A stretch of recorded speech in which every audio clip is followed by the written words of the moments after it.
অন্যায় দখলদারির বিরুদ্ধে আমরা আমাদের কণ্ঠে কণ্ঠ মিলিয়ে প্রতিবাদ জানাতে এসেছি।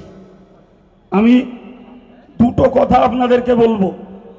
প্রথমত একটি কথা মনে রাখুন, আজকের মোদী অমিত শাহ সরকার যারা, এদেরকে বলতে চাই এই প্রোগ্রাম থেকে তাদের কাছেই বার্তা পৌঁছাক। মনে রাখা দরকার, দেশের জনগণ চাইলে আপনারা গদিতে থাকুন, আরো 20 বছর ধরে রাজত্ব করুন, কিন্তু ভারতীয় সংবিধানের পবিত্রতা রক্ষা করুন। ভারতীয় সংবিধানের মৌলিক অধিকার সকল ধর্মের মানুষ আপন আপন ধর্ম পালন করবে। সুতরাং ভারতবর্ষের ঐতিহ্য এটাই যে ভারতবর্ষ মুসলিমদের রক্ত বিনিময়েও স্বাধীন হয়েছিল। সে ভারতে মুসলিম তার মসজিদ, তার মাদ্রাসা, তার কবরস্থান, তার ঈদগাহ, পীরিত্ব সম্পত্তি, এসবগুলো তাদের সম্পূর্ণ নিজস্ব আয়ত্তাধীন। তারা সেটাকে কিভাবে ইউটিলাইজ করবে, কেমন করে ব্যবহার করবে, সেই স্বাধীনতাটা তাদের হাতে রেখে দিন। আপনি রাজত্ব করুন, দেশ চালান, কিন্তু এই কুনীতি ছাড়ুন যে দেশের মানুষকে লিলিয়ে দিয়ে নিজে গদি দখল করবেন। এক এক সময়ে ভোট আসবে আর হিন্দুত্বের জিগির তোলার জন্য কখনো এনআরসির ছবল, কখনো তালাকের ছবল, আজকের মহারাষ্ট্রের জেতার ধান্দায় ওয়াকফ সম্পত্তি সংশোধনের এই ধান্দা তোলা, এই জাতীয় দুর্নীতিগুলো ছাড়ুন। নিশ্চিত করে মনে রাখুন, জালেম শাসককে বিশ্ব ছেড়ে দিতে পারে, কিন্তু আমরা বিশ্বাস করি সবার উপরে রয়েছেন আহকামুল হাকিমিন আল্লাহ, তার কাছ থেকে ছাড় পাবেন না কখনো। পাশাপাশি মনে রাখা দরকার, আজকের ভারতবর্ষের ঐতিহ্য নানা ভাষা, নানা মত, নানা পরিধান, বিবিধের মাঝে দেখো মিলন মহান। যেখানে সব ধর্মের মানুষ, সব বর্ণের মানুষ, সব রকমের বিচিত্র পরিচ্ছেদের মানুষ মিলেমিশে ভ্রাতৃত্বের বোধে থাকে। কেবলমাত্র আজকে বিগত কয়েক বছর দেখছি, যখন থেকে বিজেপি সরকার কেন্দ্রে এসছে তখন থেকে জাতি দাঙ্গা, সাম্প্রদায়িক দাঙ্গা, ভ্রাতৃত্বের ভিতরে বিচ্ছেদ ঘটিয়ে কেবলমাত্র এদের নেতৃত্বের লোভ আর মাতব্বরি। আজকের মুসলিমদের অল্প সম্পত্তির লোভ লাগলো, বিজেপির নেতৃবর্গ হাজার হাজার কোটি টাকার মালিক হয়েছে, এতেও পোষায়নি। মুসলিম সম্পত্তির উপরে হস্তক্ষেপ, বলতে ইচ্ছা করে রবীন্দ্রনাথের কবিতা, এ জগতে হয় সেই বেশি চায়, আসে যার ভুরি ভুরি রাজার হস্ত, করে সমস্ত কাঙালের সঙ্গে দুর্বলের মাল চুরি। এদের চরিত্র হলো সংখ্যালঘুদেরকে দমিয়ে দিয়ে নিজেদেরকে অত্যাচারের স্টিম রুলার চালানো নিজেদের পক্ষ থেকে। প্রিয় ভাইরা আমার, আমি আপনাদেরকে বলবো যে কথাই আপনাদেরকে শুনিয়েছি, সঙ্গে বলবো মোদীজিকে ধন্যবাদ, অমিত শাহকে ধন্যবাদ। মাঝে মাঝে একটু খোঁচা দিলে মুসলমানের ইমানি জজবাটা বাড়ে, মাঝে মাঝে ছবল দিলে মুসলমানের গুপ্ত ইমানি জজবাটা সত্য হয়ে ওঠে। এটাই মুসলমানদের আজকের বড় পাওনা। শেষ কথা, আমরা রাষ্ট্রীয়ভাবে দেশের প্রক্রিয়া অনুযায়ী আন্দোলন করব, তবে আমি সবের কাছে আন্তরিক নিবেদন করব, আমরা আধ্যাত্মিকতায় বিশ্বাসী।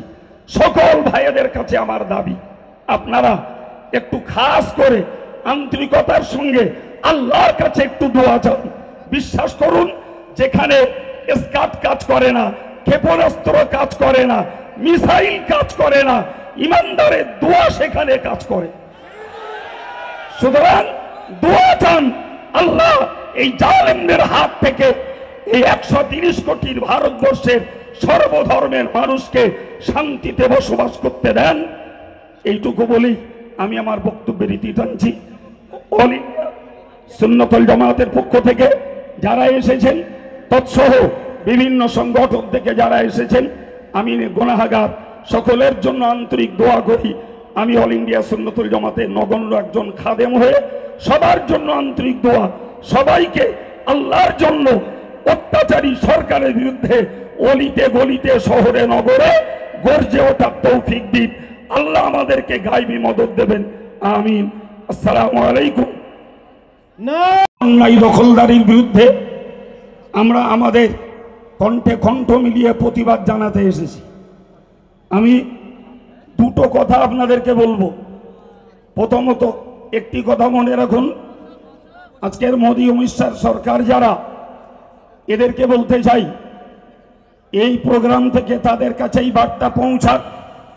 মনে রাখা দরকার, দেশের জনগণ চাইলে আপনারা গদিতে থাকুন, আরো 20 বছর ধরে রাজত্ব করুন, কিন্তু ভারতীয় সংবিধানের পবিত্রতা রক্ষা করুন। ভারতীয় সংবিধানের মৌলিক অধিকার সকল ধর্মের মানুষ আপন আপন ধর্ম পালন করবে। সুতরাং ভারতবর্ষের ঐতিহ্য এটাই যে ভারতবর্ষ মুসলিমদের রক্ত বিনিময়েও স্বাধীন হয়েছিল। সে ভারতে মুসলিম তার মসজিদ, তার মাদ্রাসা, তার কবরস্থান, তার ঈদগাহ, পীরিত্ব সম্পত্তি এসবগুলো তাদের সম্পূর্ণ নিজস্ব আয়ত্তাধীন। তারা সেটাকে কিভাবে ইউটিলাইজ করবে, কেমন করে ব্যবহার করবে, সেই স্বাধীনতাটা তাদের হাতে রেখে দিন। আপনি রাজত্ব করুন, দেশ চালান, কিন্তু এই কুনীতি ছাড়ুন যে দেশের মানুষকে লিলিয়ে দিয়ে নিজে গদি দখল করবেন। এক এক সময়ে ভোট আসবে আর হিন্দুত্বের জিগির তোলার জন্য কখনো এনআরসির ছবল, কখনো তালাকের ছবল, আজকের মহারাষ্ট্রের জেতার ধান্দায় ওয়াকফ সম্পত্তি সংশোধনের এই ধান্দা তোলা, এই জাতীয় দুর্নীতিগুলো ছাড়ুন।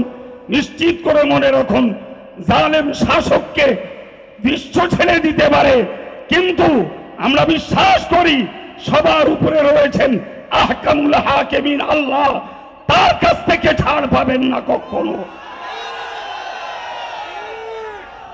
পাশাপাশি মনে রাখা দরকার, আজকে ভারতবর্ষের ঐতিহ্য নানা ভাষা, নানা মত, নানা পরিধান, বিবিধের মাঝে দেখো মিলন মহান। যেখানে সব ধর্মের মানুষ, সব বর্ণের মানুষ, সব রকমের বিচিত্র পরিচ্ছেদের মানুষ মিলেমিশে ভ্রাতৃত্বের বোধে থাকে। কেবলমাত্র আজকে বিগত কয়েক বছর দেখছি, যখন থেকে বিজেপি সরকার কেন্দ্রে এসছে তখন থেকে জাতি দাঙ্গা, সাম্প্রদায়িক দাঙ্গা, ভ্রাতৃত্বের ভিতরে বিচ্ছেদ ঘটিয়ে কেবলমাত্র এদের নেতৃত্বের লোভ আর মাতব্বরি। আজকের মুসলিমদের অল্প সম্পত্তির লোভ লাগলো, বিজেপির নেতৃবর্গ হাজার হাজার কোটি টাকার মালিক হয়েছে, এতেও পোষায়নি। মুসলিম সম্পত্তির উপরে হস্তক্ষেপ, বলতে ইচ্ছা করে রবীন্দ্রনাথের কবিতা,